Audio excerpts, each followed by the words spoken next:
Yeah, definitely. He had a big summer, just learning. He's a smart player, learning his spots, knowing how to get a shot off, knowing how to help his teammates out. So he's going to be really big for us this year. I know you don't know if Joey can play yet, but what has he added in practice and, just being around him this summer in terms of how he is going to be able to help you guys?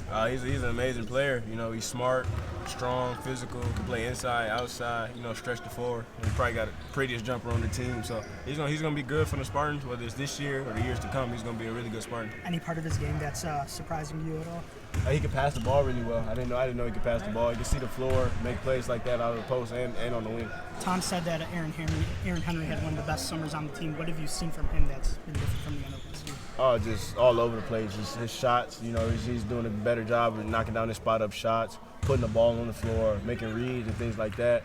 Instead of being a role player, he's going to be a go-to player, and that's a big jump. Having a guy like him who can shoot and then beat a defender off the dribble, how does that change the offense? It keeps you honest. You can't sag off him as much. You got to respect his shot, and he can make plays. He's so strong, physically gifted that he can get to the basket and make plays there too. What takes this team from a Final Four team to a national championship? I think our consistency. I think we got a lot of guys who got to step up in the big role once we gel together. Got a lot of talented guys. We just got to figure out how to, put that chemistry back together, figure out guys' roles and things like that.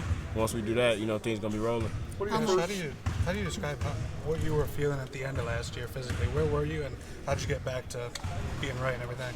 I was definitely tired, at the end of last year, definitely tired. And I just spent a big summer just working on my conditioning, my lower body strength, all type of things where, I promised myself that this year I won't feel that fatigue. I'm gonna push it all the way through and be okay. Was there a point where you could feel it in the jump shot in particular? It seemed like the numbers went down once your minutes kind of bumped over 30 a little bit more. Maybe a little bit. I think a lot of things play into that. Once I start playing better, teams weren't letting me get shots. All type of things kind of happened. So there's a lot that played into it. Like I said, this year, this summer, I made it one of my goals, to become stronger.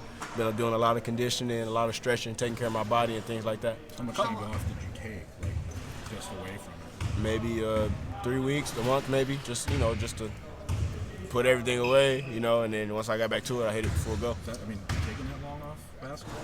Nah, not really. Maybe I'd say most I probably take like 2.5 weeks. So this time I took maybe a month just to, regroup, get ready for this big year ahead. A couple of years ago, there was Miles, who was the guy coming in that everybody was talking about, player of the year and everything like that. Can you remember back or take anything away from kind of how he went through a season when he was kind of that guy? Oh yeah, definitely. Just remain humble. Every situation you're in, every award you get, it's a blessing. It's an honor, and you can't take it for granted. You gotta remain humble. You gotta remember what got you those awards, and try to keep that same mindset so you can get that and go further. Like I said, not a lot of people get this opportunity. So it's a wonderful opportunity to be on this platform. There's gonna be a lot of people watching, so we're gonna do everything we can to be prepared, ready to go, and take advantage of the opportunity. How are you guys trying to use last year, the end of last year, to motivate you for this year? Yeah, just you got a little taste of it, and that's never enough. You want to take it another step further. What about for you individually? I think everybody's picking you to win National Player of the Year. Does that feel different going into this year, knowing that? It hasn't really hit me yet. It hasn't really hit me yet. It's like I said, it's hard to think of because it wasn't in the plan. Really, it's kind of out there. It's an out there idea, so it still probably hasn't hit me yet. I'm just trying to get better, trying to do what I can to help my team win, and everything else will just fall in place.